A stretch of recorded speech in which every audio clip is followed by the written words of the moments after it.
Good morning, 3S. This is the last chapter this week. It is chapter 15 and it's called Bingo. Right, Chipstick, let's see if you're right. Come on. Grandad pulled open the door to the garden shed and disappeared inside. I followed him, trying not to cough at the dust and the earthy smell.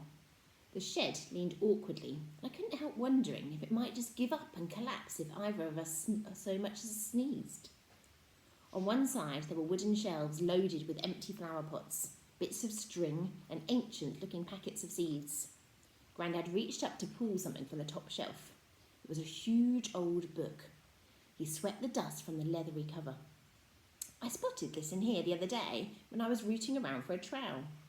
The old woman who lived here before must have left it.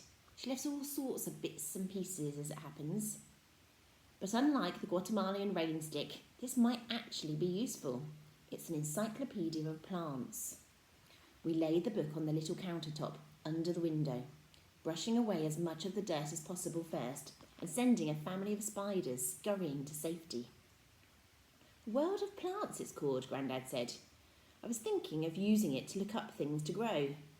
Let's see if it's got anything to say about your tree, shall we? The cover was thick with grime, but the lettering of the title was all fancy, like some old spell book that you might see in a film. I was sure it creaked when we opened it. Inside, the pages were stiff and yellowed, crammed with illustrations and information. We flicked through, but there was no sign of the strange, spiky dragon fruit tree. Until at last Grandad cried, "Bingo!" and thumped his hand down on the counter, half choking me with a dust explosion. And there it was, the pitaya, our dragon fruit. I ran my hand over the picture as if I could feel the spiky leaves on the page. "Looks as if you were right," he says. "Says here we should get 5 or 6 crops of fruit at least." He started reading to me about flowers that bloomed for just one night, but I only had eyes for one thing. In a swirly bordered box at the bottom of the page was a tiny picture of a dragon and a paragraph of text. I had found the legend of the dragon fruit.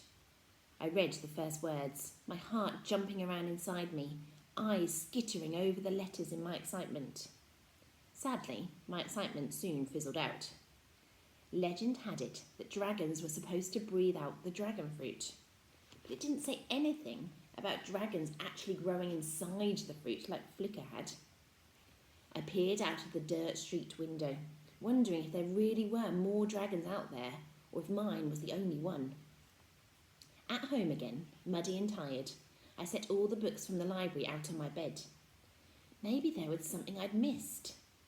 Flicker flew over and started scratching at the covers, but I didn't think Mrs. Olive would be too happy about that, so I found him a cereal packet to destroy instead.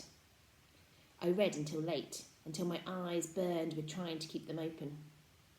Finally, I gave in and wriggled down under the covers. I loved night time with Flicker, and not just because there wasn't so much poo or mess to clear up. You see, when I lay in bed, he left the toy box and curled up against me. I draped my dressing gown over him, just in case Mum or Dad peeked into my room, and lay there with him, listening to the murmurs he made while he slept, almost like a little cat purring. I slept so soundly with him beside me, and I had fantastic dreams too. I dreamt about flying over icy glaciers, with volcanoes erupting below me, and ice storms swirling across the open land. The dreams were so vivid that I woke up remembering every colour and detail, as if I had really been there. I always woke up with such a happy feeling, and sometimes, when I opened my eyes and saw Flicker curled up, he was changing colour in flashes, one after the other, as if he was dreaming a happy dream too.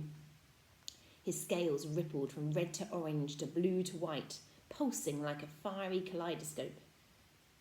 That night, though, I woke up with a shiver. There was no warming breath across my chest. Flicker wasn't on the bed. I peered across the shadowy room, waiting for my eyes to adjust, searching for the glow of the little dragon.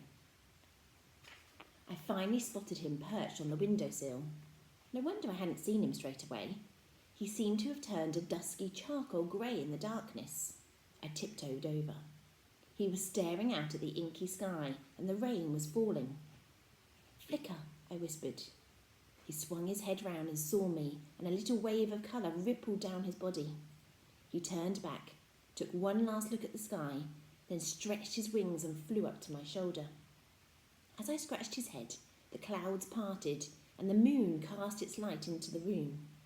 I smiled as his scales shimmered their familiar ruby red. I wondered what he'd been looking at. Was he searching for other dragons too? I still didn't know if there were really any other dragons in all those fruit. I tried to look earlier, but Grandad had kept me too busy. Seeing Flicker staring out like that, I decided it was time to find out, once and for all. Okay, that's it for today. I will see you next week.